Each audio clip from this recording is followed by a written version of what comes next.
Hello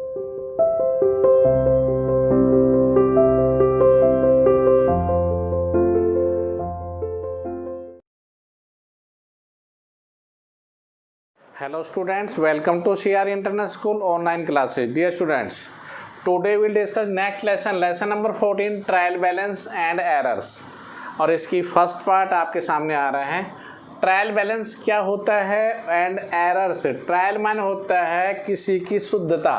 trial का मतलब होता है कि हम जो जर्नल से, देखिए फर्स्ट ऑफ ऑल हमने जर्नल किया था, जर्नल से हम लेज़र बनाते हैं और लेज़र के बाद हम ट्रायल बैलेंस बनाते हैं और ट्रायल बैलेंस के हम फाइनल अकाउंट्स की तरफ चलते हैं। फिर ये हमारे स्टेटमेंट चलती है ऐसे, और ये चक्कर, ये सर्कल हमेशा घूमता रहता है।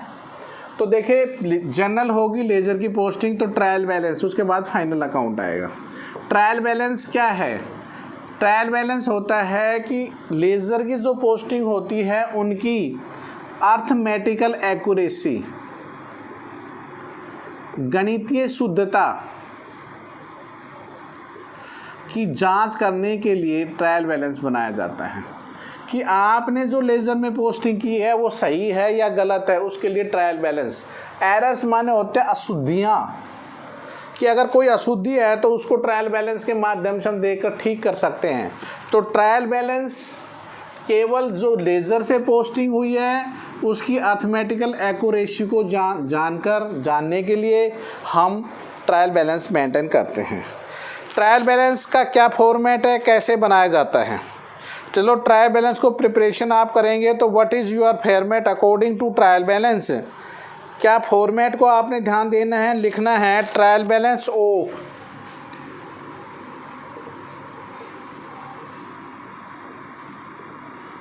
जिसका भी नाम हो उसका नाम लिख दीजिए। कितनी तारीख को आप बना रहे हैं, एज एट, जो भी तारीख है वो। उसके बाद this column and 2 columns are here. यहाँ पे आपने लिखना है नेम ऑफ अकाउंट्स। अकाउंट्स में क्या नाम था वो लिखना है। LF ledger folio, this side is debit and this side is credit, amount in rupees.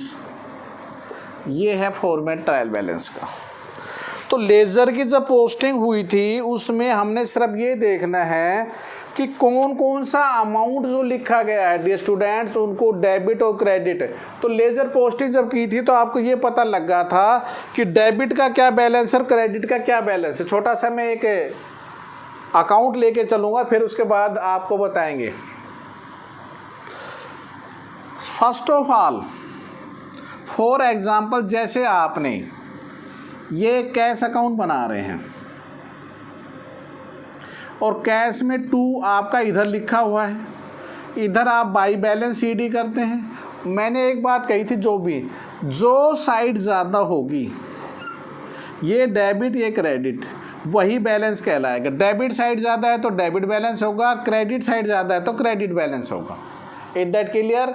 Debit है तो डेबिट कॉलम में लिख देंगे, क्रेडिट है तो क्रेडिट कॉलम में लिखें। बहुत ही ईजी लेसन है, दोनों का जोड़ बराबर बराबर आता है। अगर आ रहा है तो कोई, अगर नहीं आ रहा है तो अर्थमेटिकल एक्यूरेसी से ठीक है, कोई ना कोई एरर्स है, और उस एरर को कैसे ठीक की जाएगी वो हम बाद में बताएंगे। लेकिन फ़िलहाल इस एक्यूरेसी को जांच करने के लिए हम ट्रायल बैलेंस को मेंटेन करते हैं। इलेक्शन नंबर 1 लेते हैं। देखिए इलेक्शन नंबर 1 में सारे अकाउंट बना रखे हैं, सबके बैलेंसेस दे रखे हैं। तो आपने केवल करना है बैलेंस उठा के रखने हैं अकॉर्डिंग टू उसका अकाउंट ऊपर लिखा हुआ है। जैसे कैश बुक है तो हमारे कैश का अकाउंट का बैलेंस और बैंक का, कैसा दे रखा, डेबिट है तो डेबिट में लिख देंगे, क्रेडिट। तो कैश का दे रखा है 55,500 और इसका दे रखा है 3,80,000। चलो जी दोनों का बैलेंस उतार ले। फिर आते हैं कैपिटल का। कैपिटल का क्रेडिट बैलेंस दे रखा है। कैपिटल का बैलेंस कितना दे रखा है? 2 लाख रुपए। चलो भी पेज पलट लो, 2 लाख रुपए क्रेडिट साइड।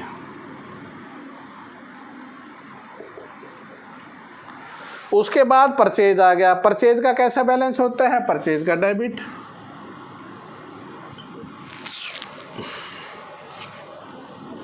अकाउंट पीछे लगाते चलेंगे सबके। परचेज अकाउंट, परचेज का कैसा बैलेंस है? 470 और 20 दोनों को जोड़ देंगे 4,90,000। सेल्स का क्रेडिट बैलेंस होता है 8,54,000।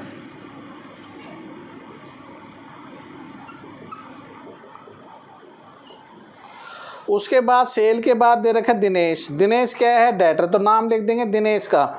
और बैलेंस कैसा दे रखा है दिनेश का? This is the balance of the Dinesh are may be 80,000। Dinesh का बैलेंस कितना दे रखा है? 58,000 और क्रेडिट बैलेंस है 58,000। नेक्स्ट गोपाल, गोपाल का डेबिट बैलेंस दे रखा है 80,000। गोपाल के बाद दे रखा है नितिन। नितिन का कैसा बैलेंस दे रखा है? डेबिट 50,000 50,000। नितिन के बाद दे रखा है फर्नीचर का डेबिट बैलेंस 25,000। जिस साइड में लिखा है वही इसका बैलेंस है 25,000। या मैं बार बार कह रहा हूँ जो साइड ज़्यादा होगी वही बैलेंस होगा। रेंट का डेबिट 4,000। उसके बाद क्या है? ड्राइंग, सैलरी और परचेज रिटर्न। ड्राइंग, सैलरी और परचेज रिटर्न। ड्राइंग और सैलरी का डेबिट ही बैलेंस है। ड्राइंग का बैलेंस दे रखे है 15,000 14,500। ये दे रखा है 15,000 और ये दे रखा है 14,500। और परचेज रिटर्न का क्रेडिट बैलेंस है, ये दे रखा है 2,000। अब यहाँ पर देखिए डियर स्टूडेंट, अगर जोड़, हमारा जोड़ अगर बराबर आता है तो सवाल ठीक है, नहीं गलत है। लो भी हमने इसका जोड़ किया और हमारा टोटल आ रहा है 11,14,000। तो टोटल आर कितना आ रहा है? 11,14,000। अगर 11,14,000 आपका आ रहा है दोनों साइड का जोड़ तो सवाल ठीक होगा, अन्यथा आपने सवाल गलत किया है या आपके अरिथमेटिकल एक्यूरेसी में कहीं ना कमी है। और अगर वो गलती आ रही है, उस गलती को कैसे समाधान होगा वो हम आगे बताएंगे जब आपके सामने इलस्ट्रेशन आते रहेंगे। जब टोटल इक्वल आ रहा है तो इसका मतलब आपका जो ट्रायल बैलेंस या बिजनेस में अरिथमेटिकल एक्यूरेसी पूर्णतः है। एक इलस्ट्रेशन और लेके चलते हैं हम। Illustration number 2।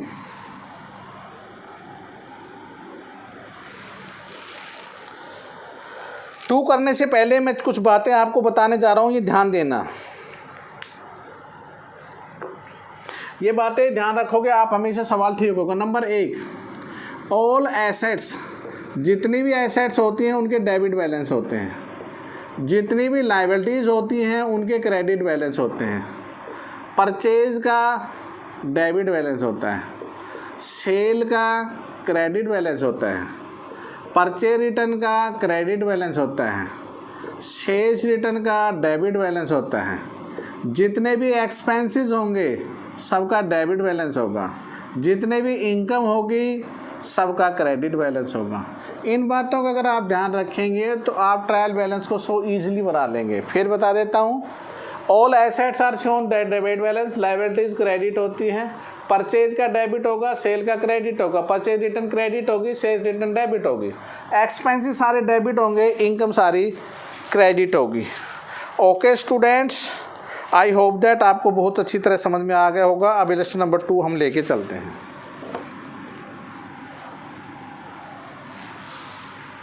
वैसे ही लो भाई, LF and debit and credit, यहाँ लिखेंगे नेम ऑफ अकाउंट, जिस नाम से LF, this side debit, this side credit, amount in rupees and amount also in rupees.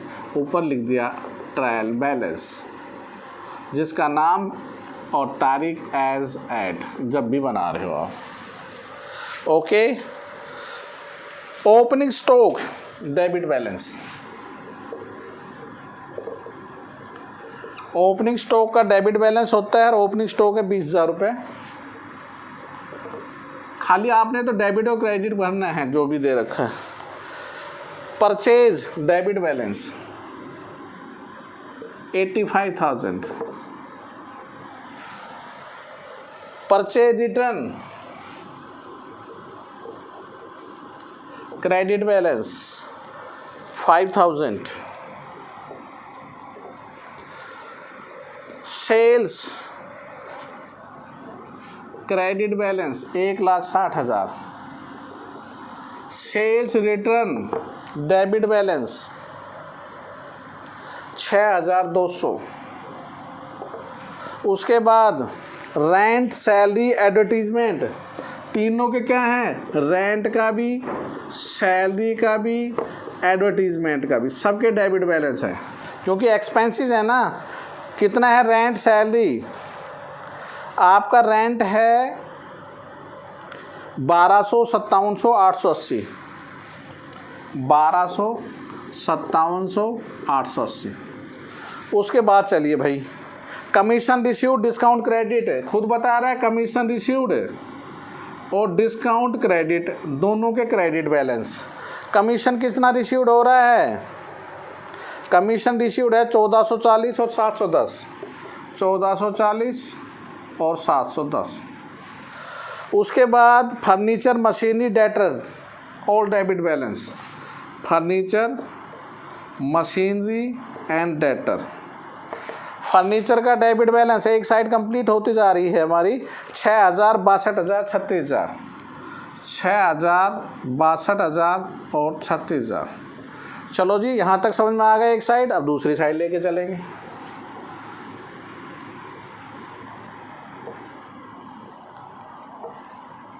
चलो जी, उसके बाद दूसरी साइड में क्या क्या दे रखा था, क्रेडिटर, नाम है क्रेडिटर तो क्रेडिटर क्रेडिट बैलेंस 12,750। क्रेडिटर के बाद बी आर एसेट्स होती है और बीपी लाइबिलिटी होती है। बिल रिसीवेबल 4600 और 2500, बी आर को यहाँ लिख देंगे और 4600 और 2500 रुपये यहाँ लिख देंगे। Cash in hand bank overdraft, cash in hand आपकी एसेट्स होती है, आपके हाथ में पैसे है, बैंक ओवरड्राफ्ट आपकी लाइबिलिटी है।